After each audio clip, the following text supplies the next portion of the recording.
नमस्कार दोस्तों, next IAS YouTube channel पर एक बार फिर से आप सभी का स्वागत है। मेरा नाम है सपना कुशवाहा और आज का जो हमारा डिस्कशन का टॉपिक है उसका नाम है भद्रा टाइगर रिजर्व। टाइगर रिजर्व इसलिए भी इम्पॉर्टेंट है, वन्यजीव अभ्यारण्य इसलिए भी इम्पॉर्टेंट है क्योंकि अक्सर हर साल आप देखेंगे प्रीलिम्स में इससे क्वेश्चन आ ही जाते हैं और इसलिए हम कोशिश करते हैं कि सभी टाइगर रिजर्व को एक एक करके आप तक उसे पहुँचाया जा सके, उसे अच्छे से समझाया जा सके। और इसी के साथ ये पूरा टॉपिक जीएस पेपर 3 एनवायरमेंट से संबंधित है और इसी क्रम में अब हम आगे बढ़ेंगे और देख लेते हैं भद्रा टाइगर रिजर्व के बारे में। और इसमें भी हम सबसे पहले ये जानेंगे कि भद्रा टाइगर रिजर्व स्थित कहाँ है। तो आपको बता दें कि भद्रा टाइगर रिजर्व जो है वो कर्नाटक में स्थित है और कर्नाटक राज्य के पश्चिमी घाट में चिकमगलूर और शिमोगा जिले में ये टाइगर रिजर्व स्थित है। क्षेत्रफल की बात करेंगे तो ये जो टाइगर रिजर्व है वो लगभग 500 वर्ग किलोमीटर क्षेत्रफल में फैला हुआ है। हालांकि भद्रा टाइगर रिजर्व को अन्य नाम से भी जाना जाता है और इसका अन्य नाम जो है वो है मुथोडी वन्यजीव अभ्यारण्य। यानी कि अगर बात हो रही हो मुथोडी वन्यजीव अभ्यारण्य की या भद्रा टाइगर रिजर्व की तो आपको समझना है कि ये दोनों एक ही है। अब 1998 में इसे टाइगर रिजर्व घोषित किया गया था।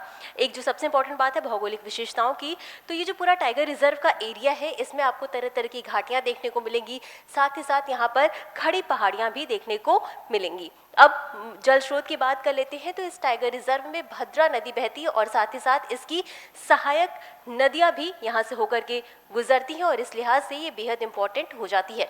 अब इतना समझने के बाद अब हम आगे बढ़ेंगे और समझेंगे इसकी जैव विविधता के बारे में, जिसमें हम सबसे पहले जानेंगे यहाँ पर पाई जाने वाली वनस्पतियों के बारे में और उसके बाद हम चर्चा करेंगे यहाँ पर पाई जाने वाली जीव जंतुओं के बारे में। तो वनस्पति की बात कर लेते हैं तो यहाँ पर शुष्क पर्णपाती वन पाए जाते हैं, नम पर्णपाती वन पाए जाते हैं, शोला और अर्ध सदाबहार वनों का मिश्रण आपको देखने को मिलेगा। वहीं प्रमुख वृक्ष की बात करें कि यहाँ पर मुख्य वृक्ष कौन से हैं तो सागौन, शीशम, गुलाब की लकड़ी, मट्ठी, होन्ने, नंदी जो है यहाँ पर मुख्य रूप से ये वृक्ष पाए जाते हैं। इसके अलावा यहाँ पर एक सागौन का वृक्ष भी पाया जाता है और ये कर्नाटक का सबसे बड़ा वृक्ष है और इसकी विशेषता ये है कि ये 400 साल पुराना वृक्ष है और इस लिहाज से भी ये काफ़ी इम्पॉर्टेंट हो जाता है। और इसी क्रम में हम आगे बढ़ेंगे और जानेंगे जीव जंतुओं के बारे में, जिसमें हम सबसे पहले जानेंगे यहाँ पर पाई जाने वाली स्तनधारी के बारे में।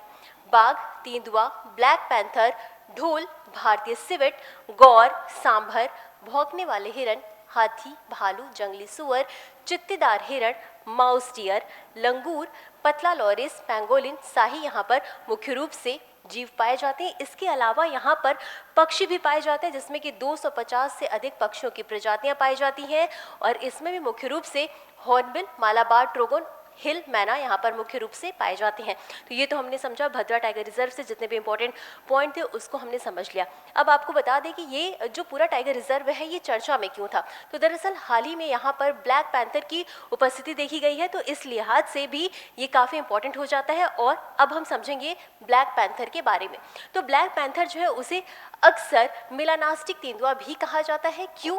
क्योंकि ये जो तेंदुआ है इसमें मेलेनिन की अधिकता पाई जाती है। अब जब शरीर में मेलेनिन अधिक पाया जाता है तो बॉडी का कलर डार्क हो जाता है यानी कि काला हो जाता है और इस कारण इसे मेलानास्टिक तेंदुआ भी कहा जाता है। अब इनकी स्थिति की बात कर लें, इनकी आवाज़ की बात कर लेते हैं कि ये कहाँ कहाँ पाए जाते हैं।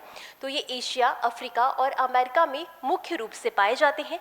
आवाज़ की बात करेंगे कि आखिर ये कैसे एरिया में रहते हैं तो ये घने उष्णकटिबंधीय वर्षावन, घास के मैदान और पर्वतीय क्षेत्रों में ये मुख्य रूप से देखने को मिलेंगे। अब वैश्विक वितरण क्षेत्र की बात कर लेते हैं तो दक्षिण पश्चिम चीन, दक्षिण Bharat, Nepal, Malaysia, Indonesia, Burma में भी ये मुख्य रूप से ये देखने को मिलेंगे। अब जो सबसे इंपॉर्टेंट है वो है संरक्षण की स्थिति, यानी कि इनकी संरक्षण की स्थिति क्या है। तो ये आईयूसीएन के रेड लिस्ट में इसे संकटग्रस्त श्रेणी में रखा गया है, साइट्स की परिशिष्ट वन में शामिल किया गया है और इसके अलावा भारतीय वन्यजीव संरक्षण अधिनियम 1972 की अनुसूची 1 में शामिल किया गया है।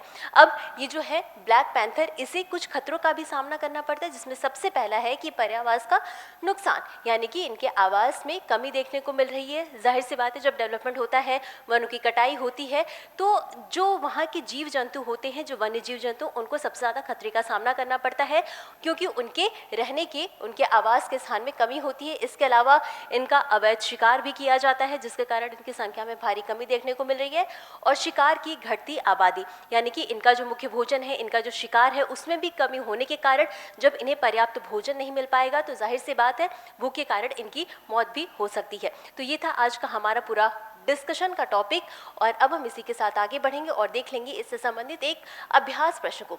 तो भद्रा टाइगर रिजर्व के संबंध में निम्नलिखित कथनों पर विचार करें। आपके पास 3 कथन है। पहला कथन है कि यह कर्नाटक के पूर्वी घाट में स्थित है। दूसरा कथन है इसे 1998 में भारत का 25वां प्रोजेक्ट टाइगर रिजर्व घोषित किया गया था। और तीसरा कथन है यह हाथी अभ्यारण्य भी है। आपको बताना है कि उपर्युक्त कथनों में से कौन सा या कौन सा सही है या सही है। आपके पास 4 ऑप्शंस है।